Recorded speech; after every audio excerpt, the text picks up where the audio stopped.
Hi friends, मैं पूर्वा आप लोगों का स्वागत करती हूँ एमपी सक्सेसर्स में। और आज की इस वीडियो में हम बात करने वाले हैं Madhya Pradesh daily current affair की सीरीज 69 के बारे में। और आज हम यहाँ पर डिस्कस करेंगे 12 सितंबर 2020 के करंट अफेयर के क्वेश्चंस के बारे में।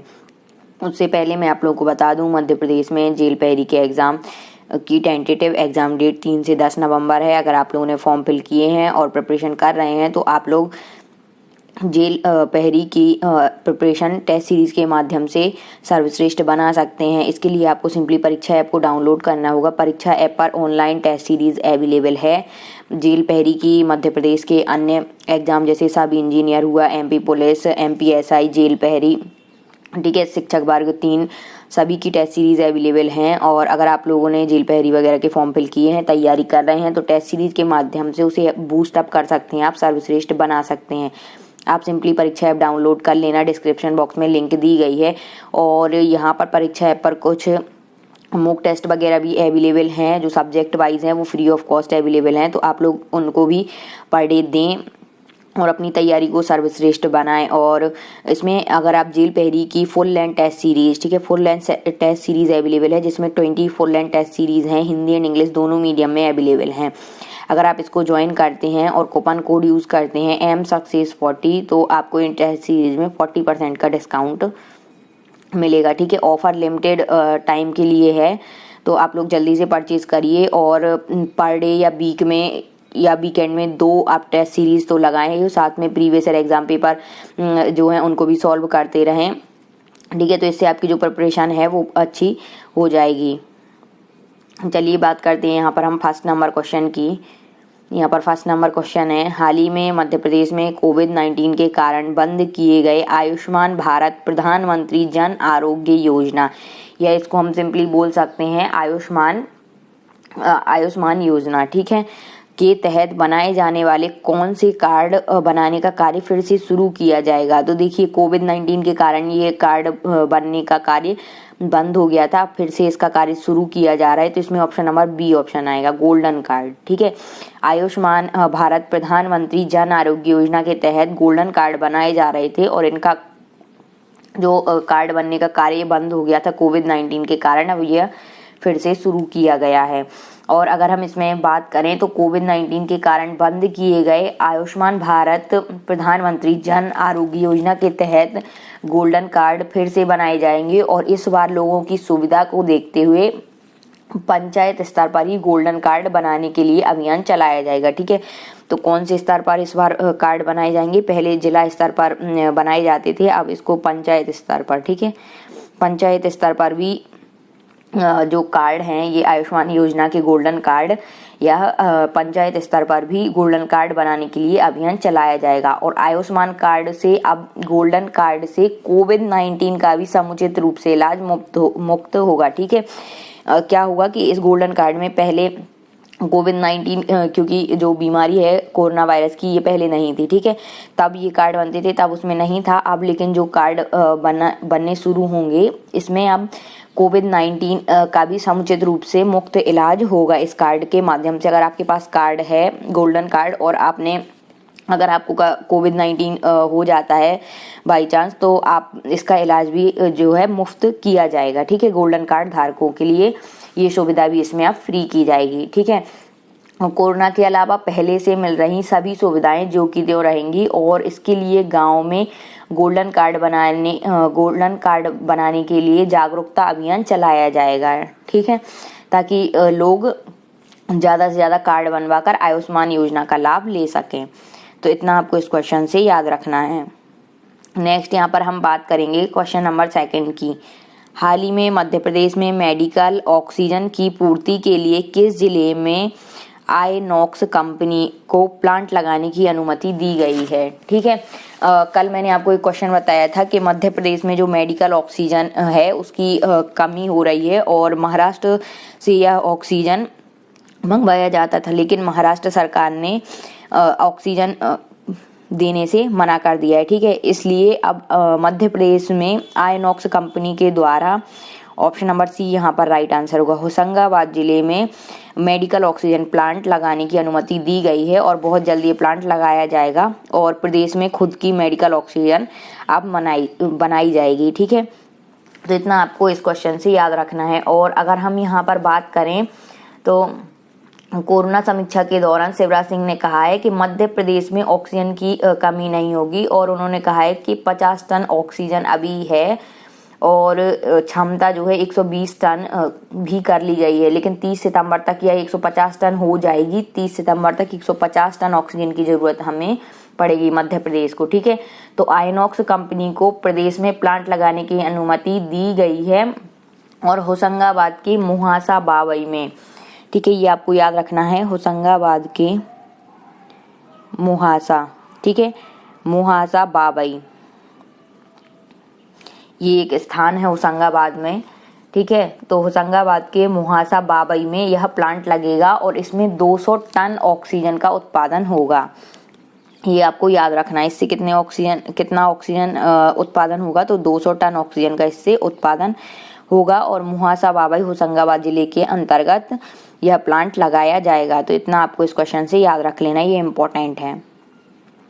नेक्स्ट यहाँ पर हम बात करेंगे 3rd नंबर क्वेश्चन की।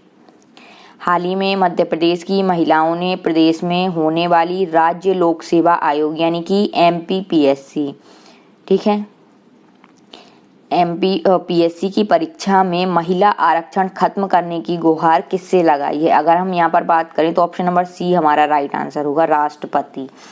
ठीक है, महिला आरक्षण खत्म करने के लिए छात्राओं और महिलाओं ने आवाज उठाई है और इसमें करीब मध्य प्रदेश की 150 छात्राओं ने राष्ट्रपति से गुहार लगाई है। ठीक है, उन्होंने कहा है कि परीक्षा में महिला आरक्षण खत्म करने की गुहार लगाई है और उन्होंने कहा है कि MPPSC की परीक्षा में आरक्षण से महिलाओं को फायदे की जगह नुकसान हो रहा है। ठीक है, और उन्होंने कहा है कि आरक्षण की पात्र महिलाएं चयन से वंचित रह जाती हैं। छात्राओं ने ईमेल के जरिए राष्ट्रपति को पूरी जानकारी दी और राष्ट्रपति ने छात्राओं की इस पीड़ा पर संज्ञान लिया है और राष्ट्रपति भवन में मुख्य सचिव इकबाल सिंह बैंस को आवश्यक कार्यवाही के निर्देश दिए गए हैं। ठीक है, तो इतना आपको इस क्वेश्चन से याद रखना है कि MPPSC में जो आरक्षण दिया जाता था महिलाओं को, वह खत्म करने की गुहार मध्य प्रदेश की महिलाओं ने लगाई है। ठीक है, तो ये आपको याद रखना है। यहाँ पर हम बात करेंगे अब क्वेश्चन नंबर 4 की। हाल ही में मध्य प्रदेश की कौन सी फसल झुलसा या जलेबी रोग से ग्रसित हो गई है? अगर हम यहाँ पर बात करें तो ऑप्शन नंबर ए हमारा राइट आंसर होगा, प्याज।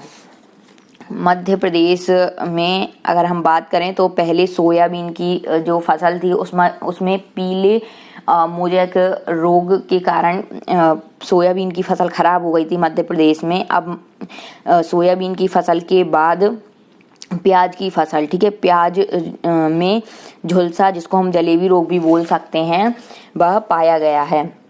सोयाबीन पर पीले मोजेक के हमले से परेशान किसानों को अब दोहरा संकट आ गया है, क्योंकि अब प्याज की फसल में भी क्या हो गया है, झुलसा रोग या जलेबी रोग से ग्रसित हो गई है। और इस रोग में क्या होता है, झुलसा या जलेबी रोग में प्याज के पत्ते जलेबी की तरह मुड़ जाते हैं। ठीक है, ओवर ग्रोथ की स्थिति बनती है और इस रोग के कारण 3 से 4 दिन में फसल पूरी तरह से खराब हो जाती है। और फसलों को बचाने के लिए किसान कीटनाशकों का उपयोग करते हैं इसमें। ठीक है, और पहली बार सामने आए इस रोग का इलाज फिलहाल समझ में नहीं आ रहा है सरकार को, क्योंकि ये जो रोग है ये पहली बार ऐसा रोग प्याज में पाया गया है। तो आप लोगों को ये याद रखना है, इम्पोर्टेंट है कि झुलसा या जलेबी रोग, ये मोस्टली जलेबी रोग के नाम से फेमस है। तो आपको ये याद रखना है कि झुलसा या जलेबी रोग कौन सी फसल को बर्बाद करता है या नष्ट करता है, तो प्याज को, और पीला मोजेक रोग जो है वह सोयाबीन फसल को, ठीक है, नष्ट करता है। तो इतना आपको इस क्वेश्चन से याद रख लेना है। और इसका नाम जलेबी रोग क्यों है, क्योंकि इससे क्या होता है कि जो प्याज के पत्ते हैं वो जलेबी की तरह मुड़ जाते हैं। ठीक है, नेक्स्ट यहाँ पर हम बात करेंगे 5th नंबर क्वेश्चन की। हाल ही में मध्य प्रदेश में कितने सितंबर से जन कल्याण पखवाड़ा कार्यक्रम शुरू किया जाएगा? अगर हम यहाँ पर बात करें तो ये एक इम्पोर्टेंट क्वेश्चन है। यहाँ पे ऑप्शन नंबर डी हमारा राइट आंसर होगा। 16 सितंबर मध्य प्रदेश में 16 सितंबर से जन कल्याण पखवाड़ा कार्यक्रम शुरू किया जाएगा और यह 25 सितंबर तक चलाया जाएगा। ठीक है, इस दौरान विभिन्न कार्यक्रम किए जाएंगे प्रतिदिन, और ये कार्यक्रमों की लिस्ट मैं आपको यहाँ पे बता रही हूँ। तो जन कल्याण पखवाड़ा कार्यक्रम या जन कल्याण कार्यक्रम भी हम इसको बोल सकते हैं। इसमें अगर हम बात करें तो सबसे पहले 16 सितंबर को क्या होगा, पात्रता पर्ची एवं खाद्यान्न वितरण कार्यक्रम किया जाएगा। और उसके बाद अगर हम बात करें 17 सितंबर की, तो 17 सितंबर को क्या होगा, आंगनबाड़ी केंद्रों में दुग्ध वितरण आरंभ होगा। और 17 सितंबर को क्या है, तो प्रदेश में यहाँ पर अगर हम बात करें तो प्रधानमंत्री नरेंद्र मोदी, भारत के प्रधानमंत्री नरेंद्र मोदी जी का जन्म दिवस है। ठीक है, 17 सितंबर को प्राइम मिनिस्टर मोदी जी का जन्म दिवस के रूप में मनाया जाएगा। और इस दिन क्या होगा, आंगनबाड़ी केंद्रों में दूध वितरण कार्यक्रम आरंभ किया जाएगा। उसके बाद अगर हम बात करें तो 18 सितंबर को कौन सा कार्यक्रम होगा, तो यहाँ पर फसल बीमा योजना के 4600 करोड़ रुपए किसानों के खाते में अंतरण किए जाएंगे। उसके बाद अगर बात करें 19 सितंबर की, तो वनाधिकार पट्टों का वितरण तथा पथ विक्रेताओं ऋण राशि वितरण किया जाएगा। अगर 20 सितंबर की बात करें तो 20 सितंबर को संबल योजना के हितग्राहियों के लिए कार्यक्रम किया जाएगा। पहले यह कार्यक्रम 21 सितंबर को होना था और अब यह कार्यक्रम की डेट चेंज करके 20 सितंबर कर दी गई है। ठीक है, उसके बाद अगर हम बात करें 21 सितंबर की, तो 21 सितंबर को स्व सहायता समूहों के खातों में 150 करोड़ रुपए जमा करना, ठीक है, जमा कराए जाएंगे। मुख्यमंत्री शिवराज सिंह चौहान द्वारा स्व सहायता समूहों के खातों में 150 करोड़ रुपए की राशि जमा करी जाएगी। ठीक है, 22 सितंबर की अगर हम बात करें तो 22 सितंबर को मेधावी विद्यार्थी लैपटॉप वितरण कार्यक्रम किया जाएगा। पहले यह कार्यक्रम की डेट 20 सितंबर तय हुई थी, अब यह कार्यक्रम 22 सितंबर को, ठीक है, मेधावी विद्यार्थी छात्र लैपटॉप प्रदाय योजना जो है, ठीक है, मेधावी छात्र सम्मान योजना, अब यह 22 सितंबर को होगी। और आगे अगर हम यहाँ पर बात करें तो 23 सितंबर को कौन सा कार्यक्रम होगा, यहाँ पर प्रधानमंत्री किसान योजना के हितग्राहियों को किसान क्रेडिट कार्ड वितरित किए जाएंगे। और लास्ट में अगर हम यहाँ पर बात करें तो 25 सितंबर को बिजली बिलों में रियासत से रिलेटेड कार्यक्रम किए जाएंगे। ठीक है, तो इस टाइप से ये 16 से 25 तक जन कल्याण पखवाड़ा कार्यक्रम मनाए जाएंगे। और अगर हम यहाँ पर बात करें तो 25 सितंबर को पंडित दीनदयाल उपाध्याय का जन्म दिवस है और इसी दिन यह लास्ट कार्यक्रम किया जाएगा। ठीक है, 25 सितंबर को किसका जन्म दिवस मनाया जाता है मध्य प्रदेश में? अगर हम बात करें तो पंडित दीनदयाल उपाध्याय का जन्म दिवस प्रतिवर्ष मध्य प्रदेश में मनाया जाता है। तो इसी श्रृंखला तक 25 सितंबर तक यह कार्यक्रम 16 से 25 सितंबर तक किए जाएंगे। ठीक है, तो इतना आपको इस क्वेश्चन से याद रखना है। मुख्यमंत्री श्री चौहान ने कहा है कि प्रदेश में 16 सितंबर से जन कल्याण के कार्यक्रमों की श्रृंखला प्रारंभ होगी और यह श्रृंखला पंडित दीनदयाल उपाध्याय के जन्म दिवस यानी कि 25 सितंबर तक निरंतर चलेगी। ठीक है, यहाँ पर अगर हम बात करें 6 नंबर क्वेश्चन की, हाल ही में मध्य प्रदेश मुख्यमंत्री श्री चौहान शिवराज सिंह चौहान ने प्रदेश में अतिवृष्टि और बाढ़ के कारण प्रारंभिक आकलन के अनुसार लगभग कितने करोड़ की हानि की आशंका जताई है? अगर हम यहाँ पर बात करें तो ऑप्शन नंबर ए हमारा राइट आंसर होगा 9050 करोड़। अभी हाल ही में मध्य प्रदेश के मुख्यमंत्री शिवराज सिंह चौहान ने जो अतिवृष्टि और बाढ़ के कारण प्रदेश में जो स्थिति बनी है उसका आकलन किया है। तो इसके अनुसार लगभग 9500 करोड़ रुपए की हानि मध्य प्रदेश में हुई है। ठीक है, और प्रदेश में फसलें, मकान, पशु हानि के साथ साथ सड़कों तथा अधोसंरचना को हुई क्षति के कारण व्यवस्थाएं प्रभावित हुई हैं। ठीक है, और इस स्थिति में लोगों को अपने घरों से रेस्क्यू कर राहत स्थितियां पहुंचाई जा रही हैं। तो इतना भी आपको इस क्वेश्चन से याद रखना है। नेक्स्ट यहाँ पर हम बात करेंगे 7th नंबर क्वेश्चन की, हाल ही में मध्य प्रदेश में चल रहे पोषण अभियान में किसकी सहभागिता सुनिश्चित करने पोषण सरकार कार्यक्रम चलाया जाएगा। ठीक है, यहाँ पर अगर हम बात करें पोषण अभियान में तो ग्राम पंचायत एवं नगरीय निकायों, ठीक है, यानी कि ऑप्शन नंबर सी हमारा राइट आंसर होगा, उपयुक्त दोनों। पोषण अभियान में ग्राम पंचायत एवं नगरीय निकायों की सहभागिता सुनिश्चित करने पोषण सरकार कार्यक्रम चलाया जाएगा। और पोषण अभियान के अंतर्गत प्रतिवर्ष सितंबर माह में पोषण माह के रूप में मनाया जाता है। समाज के सभी वर्गों को शामिल कर पोषण को प्राथमिकता में लाने और जागरूकता के प्रयास किए जा रहे हैं और इसी श्रृंखला में स्थानीय निकायों, ग्राम पंचायत एवं नगरीय निकाय का पोषण अभियान में सहभागिता एवं नेतृत्व सुनिश्चित करने के लिए पोषण सरकार कार्यक्रम की शुरुआत की जा रही है और मुख्यमंत्री शिवराज सिंह चौहान पोषण सरकार कार्यक्रम का शुभारंभ करेंगे। और मुख्यमंत्री श्री चौहान ग्वालियर, बालाघाट, श्योपुर, होशंगाबाद, छतरपुर, सीहोर, बड़वानी, शाजापुर एवं अनूपपुर से एक एक ग्राम पंचायत तथा सतना नगर निगम के प्रधानमंत्री मातृ वंदना योजना एवं लाडली लक्ष्मी योजना के हितग्राहियों से वीडियो कॉन्फ्रेंसिंग के माध्यम से चर्चा भी करेंगे। तो इतना आपको इस क्वेश्चन से याद रखना है। नेक्स्ट हम यहाँ पर बात करेंगे 8th नंबर क्वेश्चन की।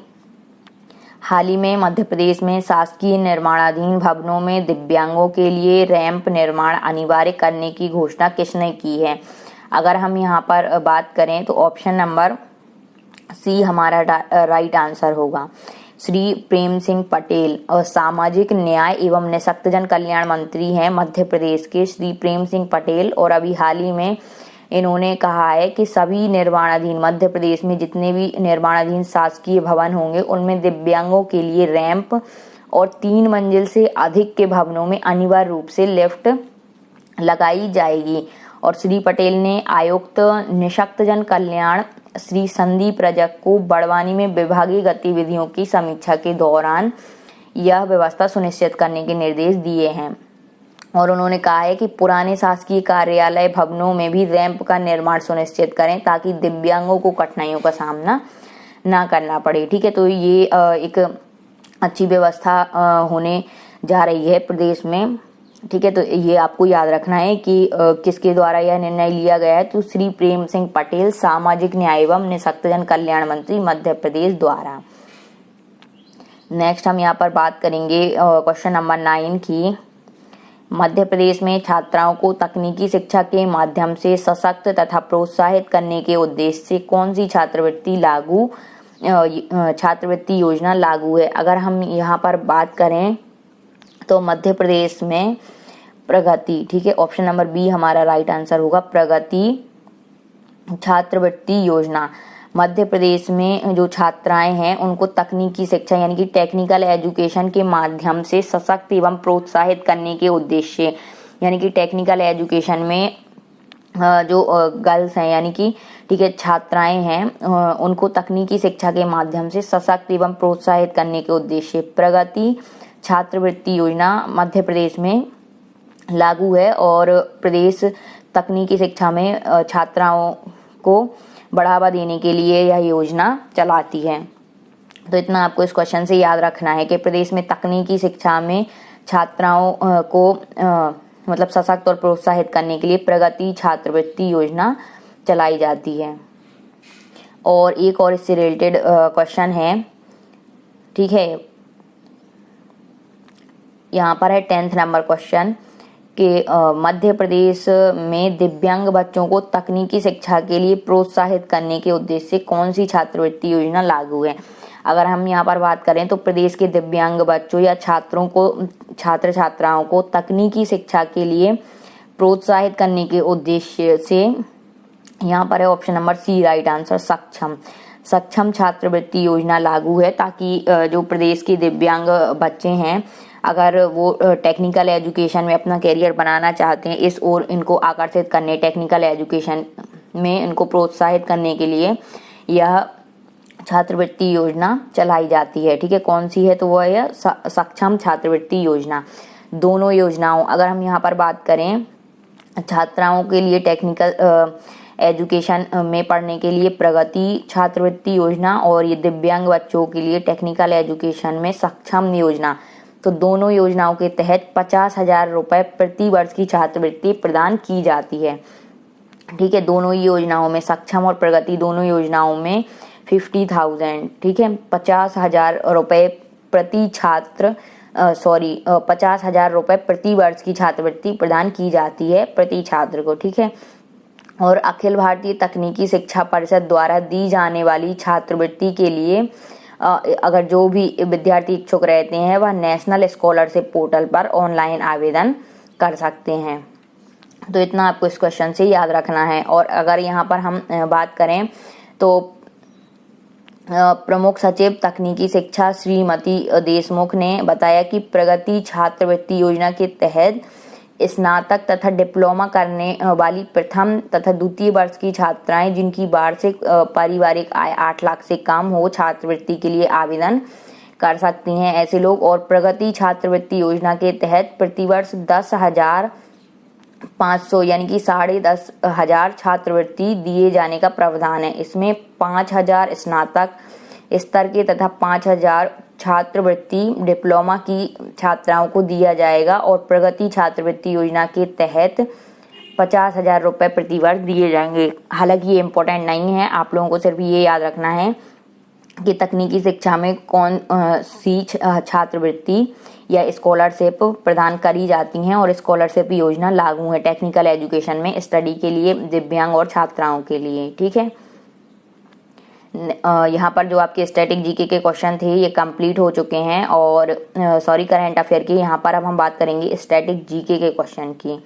अगर हम यहाँ पर बात करें फर्स्ट नंबर क्वेश्चन की, प्रदेश में अग्नि मिट्टी के प्रकार मिलते हैं। तो 4 ऑप्शन दिए गए हैं, आपको बताना है राइट आंसर कौन सा है। सेकंड नंबर क्वेश्चन है आपका, मध्य प्रदेश के किस जिले में यूरेनियम पाया जाता है। 4 ऑप्शन दिए गए हैं, एक राइट आंसर है, आप लोग कमेंट बॉक्स में बताएंगे। दोनों क्वेश्चन के आंसर आप लोगों को कमेंट बॉक्स में बताने हैं। और यहाँ पर अब हम बात करेंगे 11 सितंबर 2020 के प्रश्नों के सही उत्तर के बारे में। अगर हम यहाँ बात करें तो यहाँ पर फर्स्ट है मध्य प्रदेश का राजकीय वृक्ष है, तो यहाँ पर था बरगद। सभी लोगों का सही आंसर था और सबको ये पता है, इम्पोर्टेंट है, एग्जाम में पूछे भी जाते हैं। और दूसरा यहाँ पर क्वेश्चन था मध्य प्रदेश का राजकीय दिवस। तो यहाँ प्रतिवर्ष 1 नवंबर को मध्य प्रदेश का राजकीय दिवस मनाया जाता है। क्यों?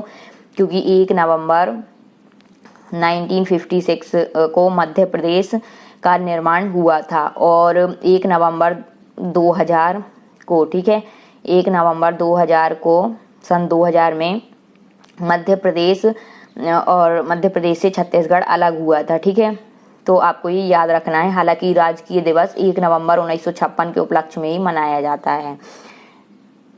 तो ये दोनों डेट आपको याद रखनी है कि 1 नवंबर 1956 को मध्य प्रदेश का गठन हुआ था और 1 नवंबर 2000 को, ठीक है, मध्य प्रदेश से छत्तीसगढ़ अलग किया गया था। तो thanks for watching my videos. Please video को ज़्यादा से ज़्यादा लाइक करें, शेयर करें। चैनल पर नए हैं तो चैनल को सब्सक्राइब कर लें। इस टाइप के करंट अफेयर की वीडियोस आप लोगों को मिलती रहेंगी। Thank you.